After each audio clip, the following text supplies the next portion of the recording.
Hello student, welcome to our next class. আজকের ক্লাসে আমরা আলোচনা করব তড়িৎ বিভব সম্পর্কে। তড়িৎ বিভব কি না, তড়িৎ বিভব হলো তড়িতাহিত বস্তুর এমন একটি অবস্থা যা থেকে বোঝা যায় ওই বস্তুর সঙ্গে অন্য কোনো বস্তুর যদি আমরা সংযোগ ঘটাই তাহলে আধান কোন বস্তু থেকে কোন বস্তুর দিকে যাবে, অর্থাৎ আধানের প্রবাহ কোন দিকে হবে। যেমন আমরা জানি যে জলের প্রবাহ কোথায় বেশি জল আছে তার উপরে নির্ভর করে প্রবাহটা হয় না। জলের প্রবাহ যেমন সবসময় উঁচু স্থান থেকে নিচু স্থানের দিকে হয়, তো সেই রকম আধানের প্রবাহ কোন কোথা থেকে কোথায় হবে সেটা কার আধান বেশি আছে বা কার আধান কম আছে তার উপরে নির্ভর করে হয় না, সেটা তড়িৎ বিভবের উপর নির্ভর করে হয়। যার বিভব বেশি আছে সেই উচ্চ বিভবযুক্ত স্থান থেকে সবসময় নিম্ন বিভব যে আছে সেখান থেকে আধানের প্রবাহ ঘটে। তাহলে তড়িৎ বিভব হলো তড়িতাহিত বস্তুর একটা এমন একটা অবস্থা যেটা থেকে বোঝা যাবে যে আধান কোন বস্তু থেকে কোন বস্তুতে যাবে। অর্থাৎ উচ্চ বিভবে কোনো যদি বস্তু থাকে আর একজন যদি তাদের নিম্ন বিভবে থাকে তাহলে তাদের সংযোগ ঘটালে সবসময় আধান উচ্চ বিভব যার আছে তার থেকে নিম্ন বিভবের দিকে যায়। আধানকে কিভাবে এই তড়িৎ বিভবকে কিভাবে পরিমাপ করা হয় না, অসীম দূরত্ব থেকে একটা একক ধনাত্মক আধানকে তড়িৎ ক্ষেত্রের কোনো বিন্দুতে আনতে যে পরিমাণ কাজ করতে হয় তাকে ওই তড়িৎ ক্ষেত্রের তড়িৎ বিভব বলা হয়, বা সেই কার্যটা দিয়েই ওই বিন্দুতে তড়িৎ বিভবের পরিমাপ করা হয়। তো আমরা দেখবো যে একটা বিন্দু আধানের তড়িৎ ক্ষেত্রের কোনো বিন্দুতে তড়িৎ বিভবের রাশিমালা কেমন হবে। না ধরো এই যে ও বিন্দুতে একটা প্লাস কিউ আধান আছে যার তড়িৎ ক্ষেত্রটা হলো এই যে আমরা একটা পাক্যতল দ্বারা দেখিয়েছি। তো ওই তড়িৎ ক্ষেত্রের একটা বিন্দু হলো পি, এই যে বিন্দু, এই বিন্দুতে তড়িৎ বিভব কত আমরা সেটা পরিমাপ করতে চাই। তো আমরা বলছি যে অসীম দূরত্ব থেকে একটা একক ধনাত্মক আধানকে ওই বিন্দুতে এনে রাখতে আমাকে যে কাজ করতে হবে সেইটাই হলো ওই বিন্দুর তড়িৎ বিভবের পরিমাপ। তো আমি ধরলাম এখন দেখতে যাই কতটা কাজ করতে হবে। তো আমরা ধরলাম যে ওই আধানটাকে যখন এই তড়িৎ ক্ষেত্র অসীম দূরত্ব থেকে এখানে আনতে যাচ্ছি, তড়িৎ ক্ষেত্রের কোনো একটা বিন্দু এই যে কিউ বিন্দুতে যখন আছে, কোনো একটা বিন্দুতে যখন আছে তখন কি করবে, এটা +1 আধান, এখানে +q আধান, এরা পরস্পরকে বিকর্ষণ করবে। তো আমি যদি একে আরো সরিয়ে এই পি বিন্দুকে আনতে চাই তাহলে আমাকে ওই বিকর্ষণ বলের বিরুদ্ধে একটা কাজ করতে হবে। ওই যে অসীম থেকে ওই বিন্দুতে আনতে যে কাজটা করতে হলো সেইটাই হলো ওই পি বিন্দুতে ওই কিউ আধানটার তড়িৎ বিভব। তো যখন ও এই যে কিউ বিন্দুতে আছে, কিউ বিন্দুটা কোথায় না পি বিন্দু থেকে এক্স দূরে অবস্থিত, আর আমরা চাচ্ছি যে ওই ও বিন্দুটা থেকে আর দূরে অবস্থিত পি বিন্দুতে তড়িৎ বিভব কত সেটা জানতে। যখন আধানটা ওই প্লাস আধানটাকে যখন আমি ওই অসীম থেকে সরিয়ে সরিয়ে আনছিলাম, যে সময় সে কিউ বিন্দুতে আছে অর্থাৎ এক্স দূরে আছে ও বিন্দু থেকে, তখন তার উপরে যে বলটা কাজ করছিল সেইটাকে যদি আমরা এফ কিউ বলি, এফ কিউ কি হবে না Q/4πε0, ওদের মধ্যে দূরত্ব এক্স তার স্কোয়ার, অভিমুখটা কোন দিকে হবে না এক্স ক্যাপ, এবং সেটা হলো এই বাইরের দিকে দিকে। আমি ওখান থেকে ওই কিউ বিন্দু থেকে আরো একটা খুব ছোট দূরত্ব ডিএক্স তাকে ওই পি এর দিকে সরিয়ে আনতে চাই, তাহলে কতটা কাজ করতে হবে সেটা যদি ডিডব্লিউ হয়, ডিডব্লিউ ইজিক্যাল টু কি হবে বল গুণ আর হচ্ছে সরণের ডট প্রোডাক্ট, তাহলে এফ কিউ ডট ডিএক্স। এখন ডিএক্স ভেক্টরটা কেমন না, তার মানটা ডিএক্স, অভিমুখটা কোন দিকে এক্স ক্যাপ যেদিকে তার উল্টো দিকে, কারণ আমি সরিয়ে আনছি পি বিন্দুর দিকে, তাহলে ডিএক্স ভেক্টর হলো -dx এক্স ক্যাপ। আমরা যদি বসাই ডট প্রোডাক্ট করি তাহলে কি পাবো যে -Q/4πε0 x² dx। তাহলে একদম অসীম দূরত্ব থেকে ওই আর বিন্দুকে আনতে আমাকে কতটা কাজ করতে হবে সেইটাই হলো ওই বিন্দু তড়িৎ বিভব ভি। তাহলে ভি ইজিক্যাল টু হলো Q by 4πε0 X square minus infinity থেকে আর ভিএক্স। তাহলে আমরা যদি ইন্টিগ্রেশন করি তাহলে কি হলো, কিউ বাই 4πε0 ধ্রুবক হয়ে বাইরে বেরিয়ে গেল, এক্স স্কোয়ারের 1/x স্কোয়ারের মাইনাস 1/x, আর এই আগে মাইনাস ছিল প্লাস 1/x হলো। এখানে দূরত্বটা কত, ইনফিনিটি থেকে আর দূরত্ব আমাকে নিয়ে যেতে হলো। তাহলে সেটা কি হলো 1/r মাইনাস 1/∞, মানে হলো 1/r।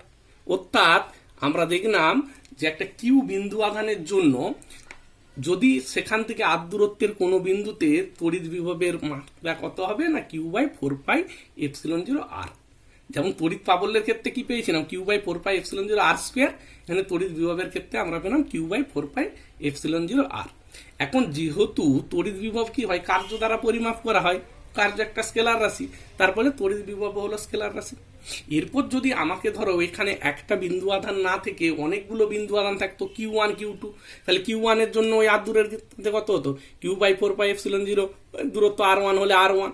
আরও যদি একটা Q2 এখানে বিন্দু থাকতো, সেখান থেকে তার জন্য R2 দূরের এই বিন্দুটা তে বিভব কত হতো, Q2 বাই 4πε0 R2।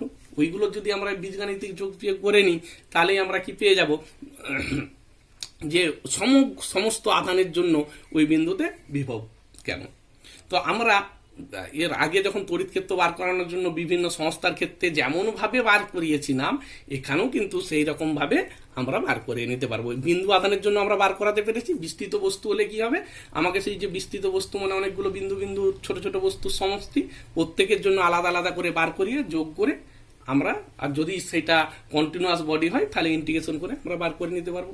হুবহু যেরকম ভাবে আমরা তড়িৎ ক্ষেত্র বিস্তৃত বস্তুর ক্ষেত্রে বার করেছিলাম, প্রসেসটা সেই রকমই হবে, শুধু ফর্মুলাটা একটা ছোট বস্তুর জন্য হিসাব করার সময় আমরা কিউ বাই 4πε0 আর বসাবো, তাহলে আমরা তড়িৎ বিভব বার করে নিতে পারবো।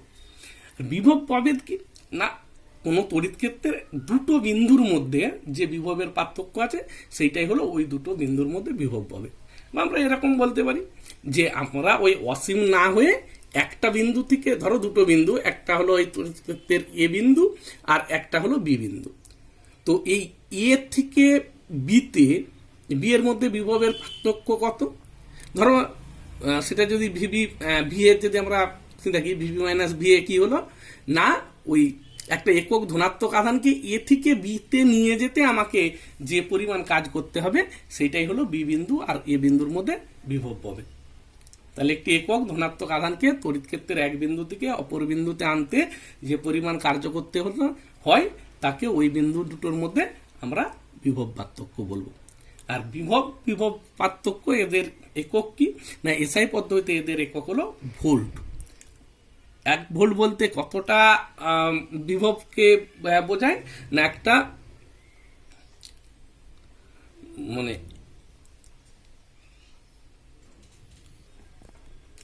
অসীম দূরত্ব থেকে 1 কুলম্ব ধনাত্মক তড়িৎ আধানকে তড়িৎ ক্ষেত্রের কোনো বিন্দুতে নিয়ে আসতে যদি আমাকে 1 জুল কাজ করতে হয়, তাহলে আমি ওই বিন্দুটার বিভবকে বলবো 1 ভোল্ট। আর সিজিএস পদ্ধতিতে একক কি হলো, যে ইএসইউ বিভব বা স্ট্যাট ভোল্ট, এদের মধ্যে সম্পর্ক কি না, 1 স্ট্যাট ভোল্ট। আমরা যদি এই সম্পর্ক নির্ণয় করে দেখি, দেখতে পাবো যে 1 স্ট্যাট ভোল্ট সমান হলো 300 ভোল্টের সমান। আচ্ছা, তাহলে আমরা দুটো বিন্দুর মধ্যে বিভব পার্থক্য বলতে কি বলেছিলাম, যে দুটো বিন্দুর মধ্যে বিভব পার্থক্য বলতে একটা বিন্দু থেকে আরেকটা বিন্দুতে একটা একক ধনাত্মক আধানকে নিয়ে যেতে যে পরিমাণ কাজ করতে হয় সেইটাকেই বলা হয় ওই দুটো বিন্দুর মধ্যে বিভব পার্থক্য। এখন ওই যে বিভব পার্থক্য, এটা আমরা খেয়াল রাখবো যে ওইটা কিন্তু আমি কোন পাথ বরাবর নিয়ে যাচ্ছি তার উপরে নির্ভরশীল নয়। এ থেকে বি বরাবর আমি এই পথ বরাবরও যেতে পারি, এই পথ বরাবরও যেতে পারি, আবার এই পথ বরাবরও একক ধনাত্মক আধানটাকে নিয়ে যেতে পারি। তো ওইটা মানে কোন পথ বরাবর নিয়ে যাচ্ছি তার উপরে নির্ভরশীল নয়। আমি যে পথেই নিয়ে যাই না কেন বিভব পার্থক্যের মান একই থাকবে।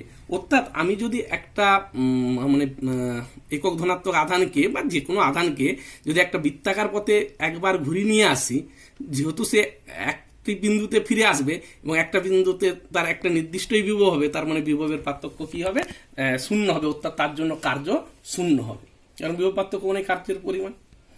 তো সেইটা যদি প্রমাণ করে দেখতে চাই যে দুটো বিন্দুর মধ্যে বিভবের পার্থক্য তাদের সংযোগকারী পথের উপর নির্ভর করে না, এটা অনেক সময় পরীক্ষায় তোমার কোশ্চেন পড়ে যে দেখাও, তাহলে কেন উল্লেখ করে কি বলবো না, ধরো এ থেকে বি বিন্দুতে আমি একটা একক ধনাত্মক আধানকে নিয়ে গেলাম, তার জন্য আমাকে যে পরিমাণ কার্য করতে হলো সেইটা হচ্ছে W1। আমি ধরলাম এখানে সেটা হচ্ছে বলের দ্বারা কার্য হয়েছে, তাহলে বি থেকে এতে যদি আমি ফিরিয়ে নিয়ে আসি তখন আমাকে বলের বিরুদ্ধে কার্য করতে হবে, কারণ এই বিন্দুর বিভব আমি আগে বেশি ধরেছিলাম, এই বিন্দুর কম ধরেছিলাম, তাহলে এখন কম থেকে বেশির দিকে যাচ্ছি, না আমাকে বলের বিরুদ্ধে কার্য করে যেতে হচ্ছে।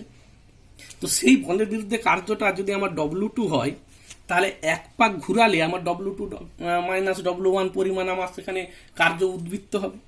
তাহলে যদি আমি ওইটাকে এরকম ভাবে যদি বারবার ঘুরাতে থাকি, এ বি হয়ে বি এ পথে ঘুরাতে থাকি, তাহলে সেখান থেকে আমাদের একটা নিরবিচ্ছিন্ন শক্তি পাওয়া আমাদের সম্ভব। কিন্তু শক্তির নিত্যতা সূত্র বলে যে এইরকম ভাবে কোনো শক্তি পাওয়া সম্ভব নয়, তাহলে সেটা হলো শক্তির নিত্যতা সূত্রের বিরুদ্ধে। তাহলে আমার নিশ্চয়ই W2 মাইনাস W2 এরকম ভাবে যেহেতু আমি কার্য পাবো না, অর্থাৎ কার্যটা আমার ক্ষেত্রে শূন্য হবে, অর্থাৎ W2 মাইনাস W1 শূন্য হবে, অর্থাৎ আমি যতটা এখানে আমাকে নিয়ে যেতে আমি বলের দ্বারা কার্য করব, আমার বলের বিরুদ্ধে ঠিক ততটাই শক্তিকে খরচ করে ওই আমাকে বি থেকে এতে নিয়ে আসতে হবে। অর্থাৎ আমি কোন পথ বরাবর এক পাক পুরো যখন ঘুরালাম আমার কার্যের পরিমাণ শূন্য হলো, অর্থাৎ আমি কোন বিন্দু থেকে কোন বিন্দুতে নিয়ে যাচ্ছি আধানটাকে সেইটাই ইম্পর্টেন্ট, কোন পথ বরাবর নিয়ে যাচ্ছি সেইটা ইম্পর্টেন্ট নয়। এরপর আমরা দেখব যে আমরা বলেছিলাম একটা তড়িৎ ক্ষেত্রের তা কেমন সেইটাকে আমরা পরিমাপ করি ভৌত রাশির দ্বারা। আমরা আগে তড়িৎ ক্ষেত্র প্রাবল্যের কথা পড়েছিলাম, যে সেইটা দিয়েও আমরা তড়িৎ ক্ষেত্রের প্রকৃতিটাকে পরিমাপ করি, আবার তড়িৎ বিভব দ্বারাও আমরা পরিমাপ করি। তো এই তড়িৎ প্রাবল্য এবং তড়িৎ বিভবের মধ্যে সম্পর্ক কিরূপ সেইটা আমরা এখন একটু আলোচনা করে দেখব। যে ধরো এ আর বি দুটো বিন্দু, এইটা হলো একটা অসম তড়িৎ ক্ষেত্রে আছে। অসম তড়িৎ ক্ষেত্র মানে কি হলো, যে ওই তড়িৎ ক্ষেত্রের বিভিন্ন বিন্দুতে সমান নয়। তবে এই আমি ধরলাম যে এ এবং বি বিন্দু খুব কাছাকাছি অবস্থিত, আমি ছবিতে একটু বড় করে দেখিয়েছি যাতে তোমাদের বুঝতে সুবিধা হয়। তো এদের মধ্যবর্তী দূরত্ব হলো dx। আমি তড়িৎ ক্ষেত্রের অভিমুখ ধরেছি মানে এ বিন্দু থেকে বি বিন্দুর দিকে, তার মানে কি হলো, নিশ্চয়ই এ বিন্দুতে বিভব বেশি, বি বিন্দুতে বিভব কম। তো আমি ধরলাম যে এ বি বিন্দুর বিভব হচ্ছে ভি, তাহলে এ বিন্দুতে তার চেয়ে বিভবটা বেশি হবে। এবং যেহেতু এগুলো কাছাকাছি অবস্থিত বিন্দু, তার তো খুব বেশি পার্থক্য হবে না, আমি ধরলাম এই বিন্দুর বিভব হলো ভি প্লাস ডিভি। এবং যেহেতু এই এ বি খুব কাছাকাছি বিন্দু, আমরা ধরে নিতে পারি যে যদিও তড়িৎ ক্ষেত্রটা অসম, কিন্তু ওই এ আর বি বিন্দুতে তড়িৎ ক্ষেত্র প্রাবল্যের মান খুব একটা পার্থক্য নেই, অর্থাৎ ওই ছোট্ট অংশটাতে তড়িৎ ক্ষেত্রটা সুষমের মতোই কাজ করছে, তার মান হলো ই।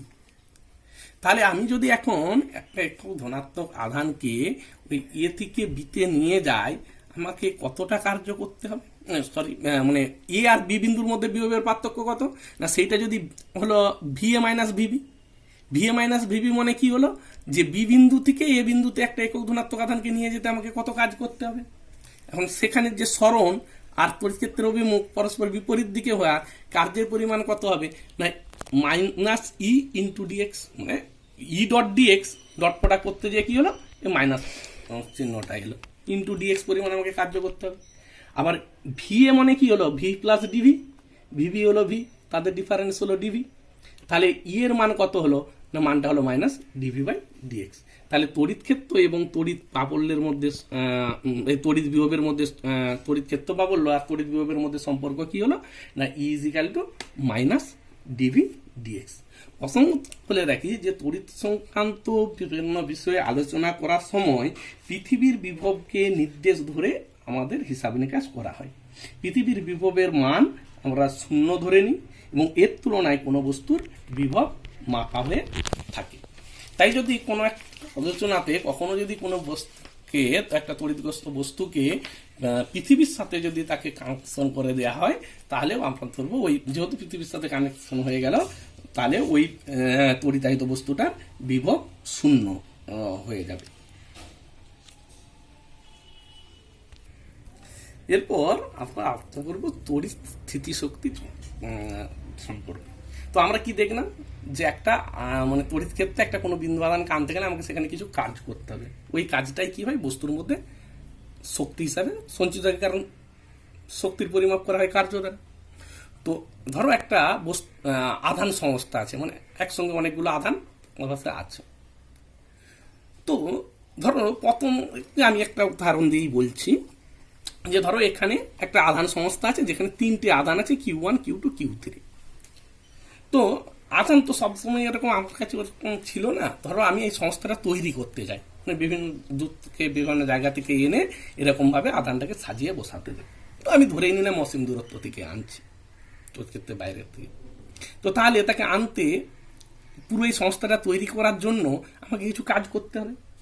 ওই কাজটাই কি হবে, ওই আধানের মধ্যে একটা শক্তি হিসাবে সঞ্চিত হয়ে থাকবে। ওই শক্তিটাকেই আমরা বলবো ওই আধান সংস্থার তড়িৎ স্থিতি শক্তি। তাহলে তড়িৎ স্থিতি শক্তি কি, কতকগুলো বিন্দু আধানকে অসীম দূরত্ব থেকে নির্দিষ্ট অবস্থানে এনে একটা তড়িৎ সংস্থা গঠন করতে মোট যে পরিমাণ কাজ করতে হয় তাকেই ওই সংস্থার আমরা তড়িৎ স্থিতিশক্তি বলব। তো ধরো এই যে আমরা Q1, Q2, Q3 এই 3টে আধান নিয়ে একটা তড়িৎ সংস্থা উঠে দেব। তো এই 3টে আধানকে এনে সংস্থাটা গঠন করতে আমাকে কতটা কাজ করতে হবে না, প্রথম যখন আমি অন্য আধান ছিল না, প্রথমে শুধুমাত্র Q1 আধানটাকে এনে এই বিন্দুতে আমি রাখতে চাই। যেহেতু অন্য কোনো আধান তখন ছিল না, তখন কারো বিরুদ্ধে কাজ করতে হয়নি, তাহলে এই আধানকে আনার জন্য আমার কার্যের পরিমাণ হলো 0। এরপর কিউ আধানটাকে এ বিন্দুতে বসিয়ে আমি এই বি বিন্দুতে Q2 আধানটাকে এনে রাখতে চাই, যেখানে এই এ বিন্দু থেকে বি বিন্দুর দূরত্ব হলো R12। তাহলে আমাকে কতটা কাজ করতে হবে না, এখানের বিভব মানে কি হলো, একক আধানকে আনতে কত কাজ করতে হবে, তাহলে Q2 আধানকে আনতে কত কাজ করতে হবে না, ওখানের যা বিভব গণিত আধান করে দিলেই হবে। তার মানে আমরা একটা জিনিস দেখলাম যে কার্য একটা কিউ আধানকে ভি বিভবের বিন্দুতে আনতে কতটা কার্য করতে হবে না, W=Q×V। তাহলে সেখানে Q2 থাকলো, আর ওখানের বিভব কি, Q1 এর একটা বিন্দু আধান, সেখান থেকে আর দূরের বিন্দুতে কতটা বিভব না, Q1/4πε0R12 ইন্টু Q2। এইটা হলো কার্য। এরপরে যখন 3 নম্বর আধানটাকে আনতে যাব, এ বি ছিলই, আমি সি বিন্দুতে Q3 আধানটাকে রাখতে চাই, তখন সি বিন্দুর মোট বিভব কত না, এই এ বিন্দুর জন্য সি বিন্দুতে যত বিভব প্লাস বি বিন্দুর জন্য যত বিভব গণিত Q3, কারণ এই ভি গণিত Q3 করলে আমরা কি পেয়ে যাব, মোট কত কার্য। এখন এই এ বিন্দুর জন্য বিভব কতটা, Q1/4πε0R13 এদের মধ্যে দূরত্ব, প্লাস Q2 বি বিন্দুর জন্য বিভব কত, Q2/4πε0R23 গণিত কি হবে, Q3 করে দিলে আমি টোটাল Q3 আধানটাকে আনতে কত কার্য পেয়ে যাব। আমি একবারে ভেঙে লিখেছি। এরকম যদি আরও থাকতো 4 নম্বর আধান, তখন ওই এই বিন্দুতে ধরো ডি বিন্দুতে আমি একটা 4 নম্বর Q4 আধান আনতে যাই, তাহলে ডি বিন্দুর আমাকে প্রথমে বিভব দেখে নিতে হবে, Q1 এর জন্য কত বিভব, Q2 এর জন্য কত বিভব, Q3 এর জন্য কত বিভব, সবারই বিভব যোগ করলে আমি ওই ডি বিন্দুতে মোট বিভব কতটা পেয়ে যাব, তাকে Q4 দিয়ে গুণ করে দিলে তার জন্য কার্য। তাহলে পুরো এরকমভাবে একটা সংস্থা করতে মোট তত তড়িৎ স্থিতিশক্তি হবে, সেটা আমরা বার করে নিতে পারবো। আলোচনা করবো শক্তির একটা বিশেষ একক নিয়ে, যেটা হলো আমরা যে দেখলাম যে কার্য বা শক্তি, সেটা আসলে আমরা আধান গণিত বিভব এইভাবেও পরিমাপ করতে পারি। তো পরমাণু বিদ্যাতে ইলেকট্রন প্রোটনে তাদের যেহেতু ওই শক্তিগুলো কোনো একটা নির্দিষ্ট স্তরে সেইগুলো খুব কম থাকে, সেইগুলোকে সাধারণত শক্তির ব্যবহারিকে খুব জুলে না পরিমাপ করে আমরা ইলেকট্রন ভোল্ট এককে পরিমাপ করে থাকি। ইলেকট্রন ভোল্ট কতটা শক্তিকে বোঝায় না, একটা ইলেকট্রনের আধানের সমপরিমাণ আধানকে কোনো 1 ভোল্ট বিভব প্রভেদের মধ্য দিয়ে নিয়ে যেতে আমাকে যে পরিমাণ কাজ করতে হবে, অর্থাৎ দুটো বিন্দুর মধ্যে বিভবের পার্থক্য হলো 1 ভোল্ট। আমি একটা ইলেকট্রন বা তার সমপরিমাণ আধানকে একটা বিন্দু থেকে অন্য বিন্দুতে নিয়ে যেতে আমাকে যে পরিমাণ কাজ করতে হবে সেইটাকে বলা হবে যে 1 ইলেকট্রন ভোল্ট কার্য বা 1 ইলেকট্রন ভোল্ট শক্তি। 1 ইলেকট্রন ভোল্ট সমান কত না, আধান গণিত আমরা কি বলেছি, W=Q×V। আধানের মান, ইলেকট্রনের আধান 1.6 × 10⁻⁹ গণিত ভোল্ট 1 ভোল্ট, তাহলে গুণ করলে আমরা কত পাবো 1.6 × 10⁻⁹ জুল। এরপর আমরা আলোচনা করব সমবিভব তল সম্পর্কে। সমবিভব তল বলতে কি না, কোনো তড়িৎ ক্ষেত্রের মধ্যস্থিত কোনো তলের যদি সমস্ত বিন্দুতে বিভবের মান একই থাকে তাহলে ওই তলকে আমরা বলবো সমবিভব তল। কারণ সমবিভব তলের বৈশিষ্ট্যগুলো কেমন হয় না, সমবিভব তলের এক বিন্দু থেকে অন্য বিন্দুতে নিয়ে যেতে গেলে একটা আধানকে আমাকে কোনো কার্য করতে হবে না। কারণ কার্য মানে কি হলো, আধানের মান গণিত ওই দুটো বিন্দুর মধ্যে বিভবের পার্থক্য। এখন সমবিভব তলে যেহেতু বিভব একই, তার মানে বিভব পার্থক্য শূন্য।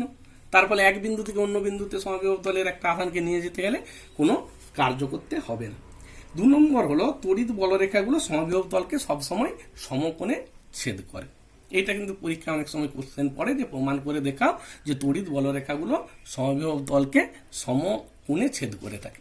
তো ধরলাম এই যে ছবিতে দেখছি এইটা হলো একটা সমবিভব তল। তার ওই যে সমবিভব তলে আমি ধরলাম যে ওই মানে তড়িৎ ক্ষেত্র বা বললো ই এর অভিমুখটা এই দিকে, যেটা সমবিভব তলের যে স্পর্শক তার সাথে থিটা কোণ করে আছে। আমি এ বিন্দু থেকে বি বিন্দুতে একটা আধানকে নিয়ে যেতে গেলে কতটা কার্য করতে হবে, কার্য মানে বল, বল হলো ই ডট ডিএক্স। আমি ধরলাম এ বিন্দু থেকে বি এর মধ্যে মধ্যে দূরত্ব হলো ডিএক্স, তাহলে সেটা ডিডব্লিউ ইজিক্যাল টু হলো ই ডট ডিএক্স।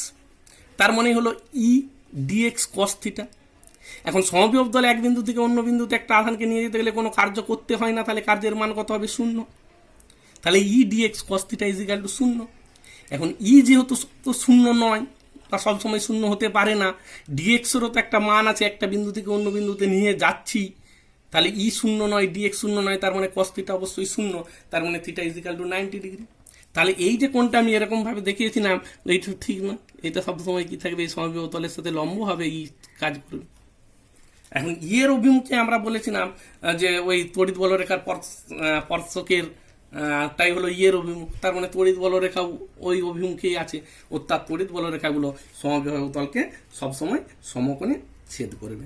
তাছাড়া তড়িতাহিত পরিবাহীর পৃষ্ঠ সবসময় একটা সমবিভব তল হবে, কারণ তড়িতাহিত পৃষ্ঠর আধানগুলো সমানভাবে যেহেতু এখানে বন্টিত হয়ে থাকে, যে কোনো তড়িৎ পরিবাহীর উপরিতলটা সেটা সবসময় কি হলো একটা সমবিভব তলের মধ্যে আচরণ করবে, যেহেতু তড়িৎ পরিবাহীর ভিতরে কোনো তড়িৎ ক্ষেত্র বাবল্য থাকে না। তাছাড়া হলো দুটো সমবিভব তল কখনো পরস্পরকে ছেদ করতে পারে না, কারণ কি না, দুটো যদি সমবিভব তল কোনো মধ্যে ছেদ করে তো এর বিভবের মান তো সব বিন্দুতেই একই রকমের বিভবটার মান। এখন এর যা মান আর এটা তো দুটো আলাদা আলাদা তল যেহেতু, তাহলে এই একই বিন্দুতে তো একটাই বিভবের মান হওয়া সম্ভব, কিন্তু সমবিভব তো তাহলে তো যদি দুটো আলাদা তল পরস্পরকে ছেদ করে তাহলে একই বিন্দুতে দুটো বিভবের মান হয়ে যাবে, যেটা কখনো বাস্তবে সম্ভব নয়। তাই দুটো সমবিভব তল কখনো পরস্পরকে ছেদ করতে পারে না।